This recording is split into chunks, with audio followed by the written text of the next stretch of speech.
going to show you a really easy way to engrave permanently on slate without using any mechanical stuff. So no laser, no router, no nothing like that. You'll love this, so don't miss out. Let me show you how easy these are to make. Honestly, you'll be so surprised.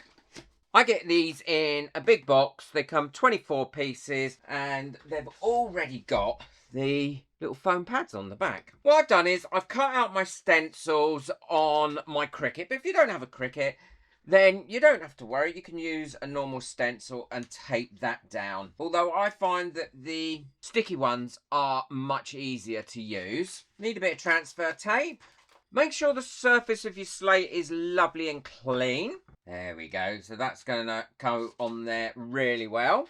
I take a bit of alcohol on a cloth, just in case there's any grease on there, and I'll quickly rub that over. It'll dry in minutes. Just evaporate off and it won't hurt that slate at all. And then the last thing I'll do is I'll go over it with a bit of tape to get rid of any of the lint or anything that may be stuck to that. And now I can be confident that is as clean as it can be. Take my stencil, line that up on there. So once I've got my stencil on there, I like to go around it with my finger and rub it all the way down to make sure I've got everything down. And then what I'll do is I'll warm that vinyl up a little bit with my hairdryer. And that activates the glue a little bit more, warms that glue up and allows you to push it down even further and get a better stick.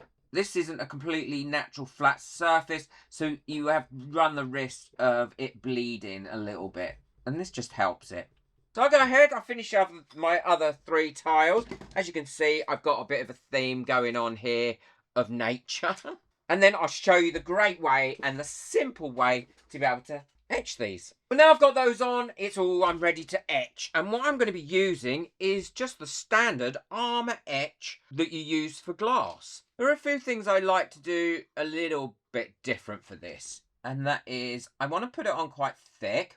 Although I do put it on quite thick for glass. Making sure that I cover the whole of the stencil. The great thing about this is, when you've used it, don't chuck it out. Just scrape it back in the pot and you can use it again. I mean, you do lose some in the end, of course. Now, I was reading online about this, and some people were saying, oh, they don't like it, it doesn't work very well on glass. But it really does work superbly on glass. The thing is, don't try and use it on glass like Pyrex and those sort of glasses, because it doesn't etch very well on that. But drinking glasses, tumblers, windows, and those sorts of things, it does tend to work really well on. But obviously, we're using it for this. I've had this a long time. So as you can see, I'm putting this on really well and thick, but trying to get it even. A little bit will bleed under these stencils, and I'm not too worried about that. Now, I don't want that to dry out while I'm waiting. So what I'm going to do is just cut myself, with the bluntest scissors in the world, a piece of cling wrap, or cling film, or saran wrap, whatever you want to call it. And then I lay that over the top. And that stops it drying out quite as much. So I'm going to finish off doing the others like that. And then once they're done, I'll come back and tell you how long to leave it for and what else you need to do. Now I've got those all well and truly covered. I mean, this is quite old and it had started to crystallise. I've probably had this about 6 years. So I'm hoping it's still going to work because it was very crystallised. But it should do. We'll find out in a minute. Now what I do is I would leave this for about 15 minutes. Normally on glass, I leave it between 4 and 8 minutes. But on here, I'm going to leave it for 15 minutes. I'm going to set my timer for 15 minutes. And then we can come back and I'll show you. And hopefully it has worked. Hopefully that hasn't got too old now. I mean, I had used it all up. It's all gone now. It just lasts for a long time. Well, these have had 15 minutes now. So I can take this off. And now what I'm going to do is remove this. Put it back in my pot. And now I need to neutralise this stuff and wash that remainder off. All I've got here is a little bit of warm soapy water.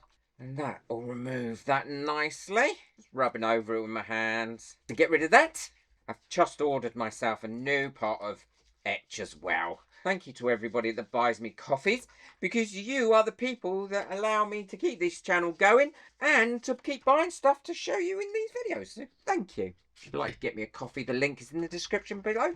Really is appreciated. People think that YouTubers are so wealthy, but honestly, unless you're getting millions and millions of views and you've got millions of subscribers, we ain't. I wish we were. So thank you. Okay, so they're all nice and clean now. Let's dab these off. And now we can just take this transfer tape off. Not transfer tape, vinyl off. And then once this is all off, we can leave these to dry, and then I'll show you what they look like. And you can already see these are starting to dry, and as they're starting to dry, you can already start to see the difference in them. Look, the fish as well. But when they're fully dry, you get the most benefit from it. Well, these are all dry now, and they've all come out amazingly, and that's there permanently. That is etched in there permanently now. You can't wipe it off or anything like that. And it's come out exceptionally well. The detail on them has come out very, very well. And these sorts of things are really popular, especially when you've got a theme. My little theme here was nature. And like I said, they've all got, they're still damp underneath, look. They've all got the little squeegee things on the bottom, the little soft things on. I will link them all in the description below. So if you want to get hold of these and start to sell them, or put them on your craft fairs and things like that, then you can go ahead and do that. And they're very popular. If I was to package these up, all I would do is package them up like that as a set. Or you could take orders, pre-orders for them as well. Now, what I want to tell you is, don't panic when these are wet and you think, oh, it hasn't worked. Because watch, it really does almost disappear until it's dry. And when they're quite wet, it's even more that you can't see it. But as soon as you dry it, look, out it pops again. So it's definitely 100% there permanently. I'm going to keep these for myself because I really like them, and I'm going to use them in the house. Well, I hope you've enjoyed that video. I've really enjoyed making these. Be sure to check out the video that I've got coming up next as well. I think you're going to love that one. It's a great upcycle. I had a lot of fun doing this. Boot that like button, hit that subscribe button, but most of all, enjoy your crafting. Take care. Bye.